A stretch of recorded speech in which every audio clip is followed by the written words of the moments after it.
Any people who depends upon another for their existence will sooner or later die.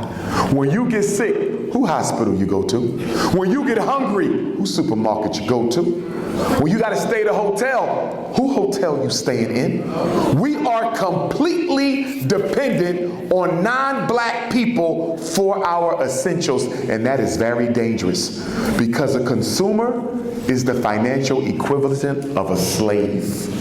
And we have to transform ourselves before we get transformed out of here. I don't want to single y'all out because all of Black America have lost our way.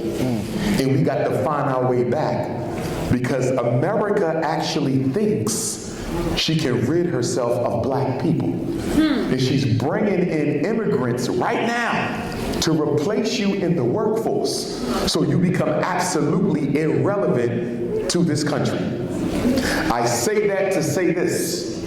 Whatever your major is, and mine is psychology and political science, but whatever your major is, you better be thinking about how you're going to roll that over into an entrepreneurial endeavor.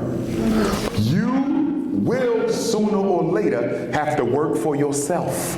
If you're a nursing student, you better open up a clinic. You're an engineer, you better open up a firm. You're a lawyer, open up a practice. My educators, your own school. Whatever your major is, you need to start thinking about how I'm going to flip this into a business because America has no more room for jobs for Blacks.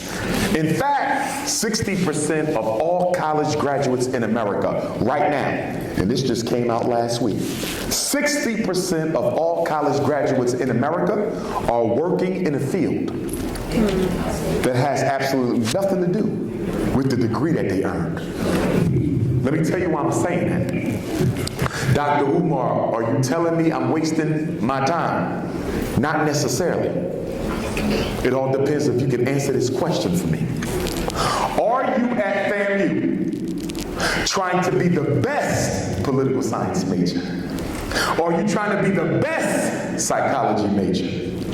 Are you trying to be the best pre-med business social work major, African studies major? Because if you are not here to practice Black excellence, you are wasting your time and you are wasting your parents' student loan money.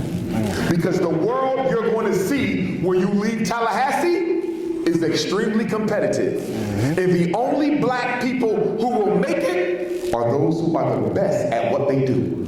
So what I'm saying, if you are one of those Negroes who barely go to class, or barely pass the class, or barely show up for finals, then guess what? You might as well drop out now because you are majoring in mediocrity in a world that will only tolerate Black excellence. So for those of you who are focused, you're not wasting your time. But for those of you who are lethargic and docile and disinterested and just going through the motions, you should just go ahead and drop out now and save us all some time. Understand, racism operates in every state where there are HBCUs. I live in Pennsylvania, and I went to a PWI, Millersville University, and I regularly saw how the Pennsylvania state system of higher education saw to it that Millersville University had all the money it could want. Westchester University had all the money it could want. Cheney State University almost gave them nothing at all. You feel me? There's a lot of money that is due to FAMU that is going to FSU. And if there's something that you all need to get involved in, is y'all need to get involved in writing to your state legislatures, your state senator, and your governor as to why y'all don't have more funding at FAMU so we will have more faculty positions. A lot of what you're going through here is not due to poor leadership, it's due to a lack of funding. And y'all need to get busy and active putting pressure on the state government to fund FAMU the same way it funds FSU.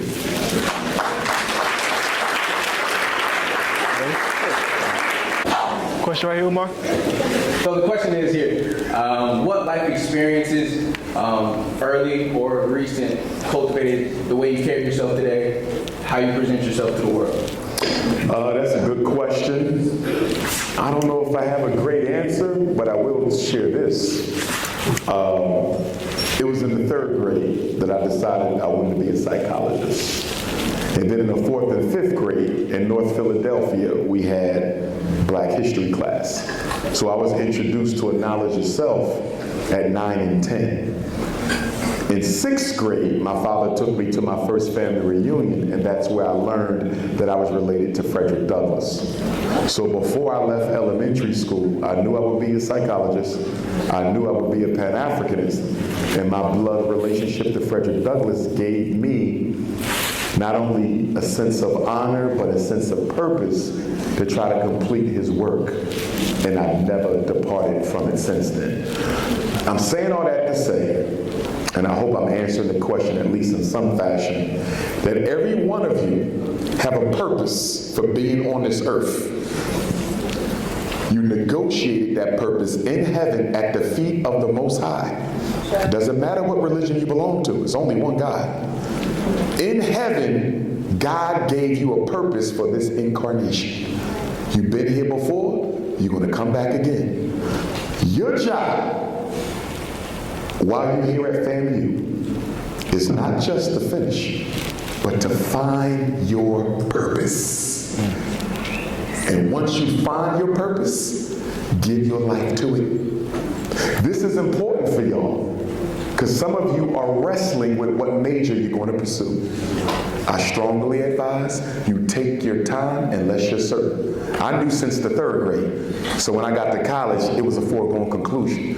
I took up political science as a 2nd major because I also had a love for law. I'm still considering going to law school because we don't have a major Black educational attorney in this country.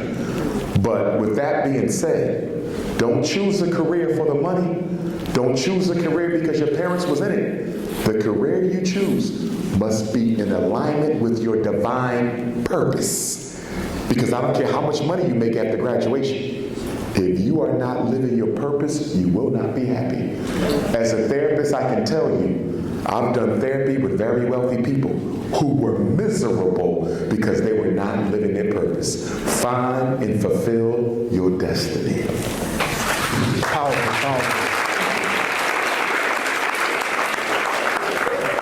We're going to hit this side real quick, and then we'll go to the other side briefly.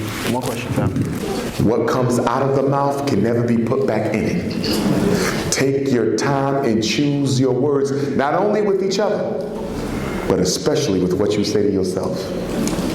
Positive thinking produces a positive vibration. And if that positive vibration is strong enough, it will lead you to a positive frequency that can only attract more of the same positivity. This is why when you're going through bad times, it tends to be a roller coaster. Because once you start saying negative things to yourself, about your life, you're now vibrating at a low negative frequency.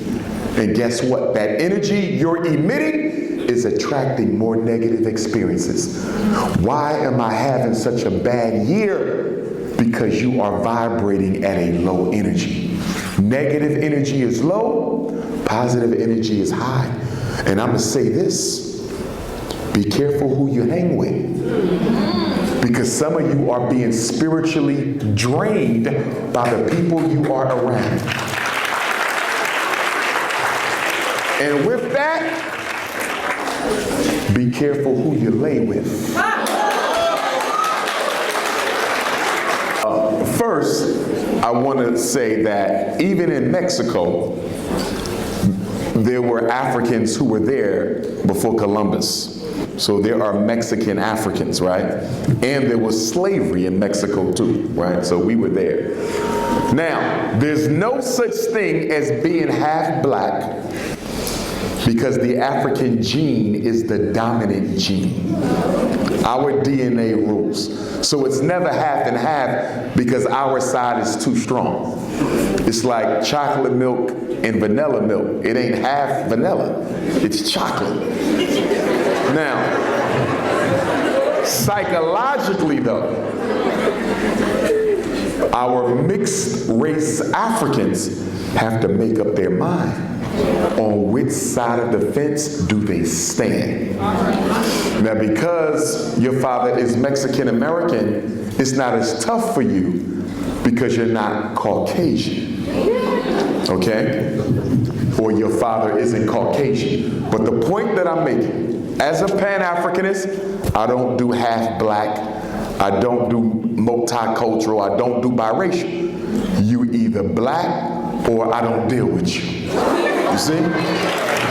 Now, don't let anybody tell you you're not African. You don't have to get nobody permission to be black. It's in your blood. You just have to claim it and affirm it. And identifying as African doesn't mean you reject your Mexican ancestry. Because everybody in here got a little bit of something else in them. But that little bit of something else in you does not disqualify the fact that you are overwhelmingly African. And that's where you should stand.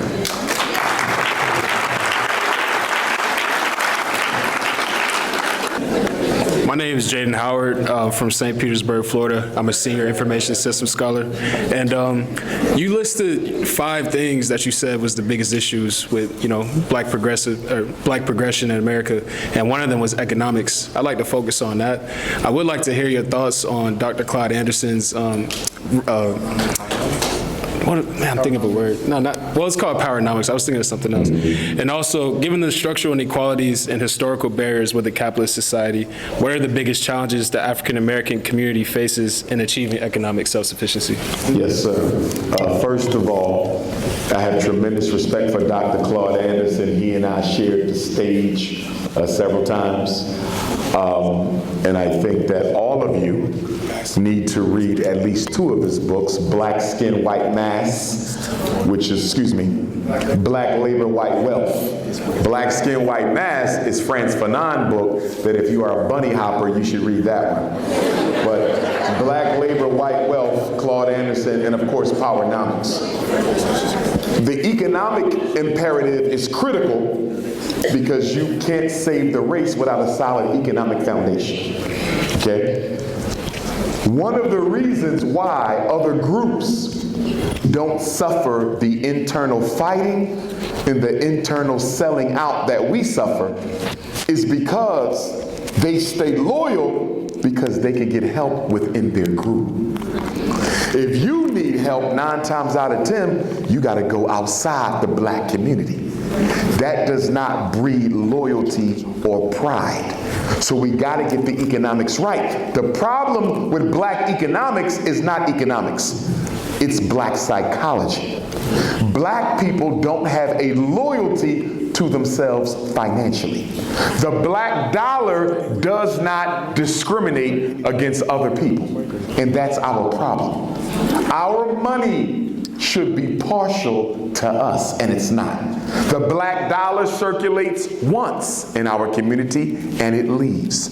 The Jewish dollar, about 25 times. Anglo-Saxon dollar, about 18 times. Mexican dollar, about 15 times. Asian dollar, about 14 times. Black dollar, 1 time. How are we going to employ each other? How are we going to build hospitals, banks, supermarkets, hotels, manufacturing and distribution if we can't keep the money in the community?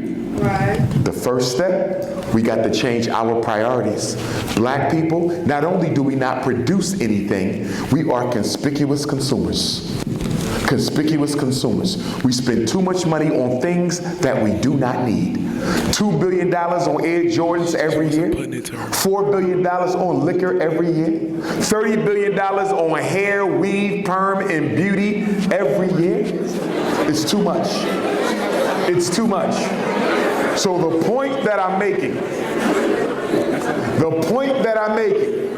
if black people do not reorganize our financial priorities, if we keep up this conspicuous consumption, we will be exterminated. Marcus Garvey said it best. Any people who depends upon another for their existence will sooner or later die. When you get sick, who hospital you go to? When you get hungry, who supermarket you go to? When you got to stay at a hotel, who hotel you staying in? We are completely dependent on non-black people for our essentials, and that is very dangerous because a consumer is the financial equivalent of a slave. And we have to transform ourselves before we get transformed out of here. I want you to go into law enforcement, Princess, so you can get the experience. But it is my hope that you graduate to becoming an attorney. Okay? What is my opinion on blacks in the military or the white power structure? I'm not against it. If you're going in, to look out for us. Some black people would say we should never be police. We should never be CIA. We should never be Homeland Security or FBI. Yes, we should. Because if we don't have nobody on the inside, how do we know what the hell they planning against us? So I need black police, I need black FBI, I need black CIA, but I need them to bring back to the community the information we need to protect ourselves against the government's next campaign. But if you're going to go in there and coon out, then we don't need you. But if you're going to be loyal, we need you.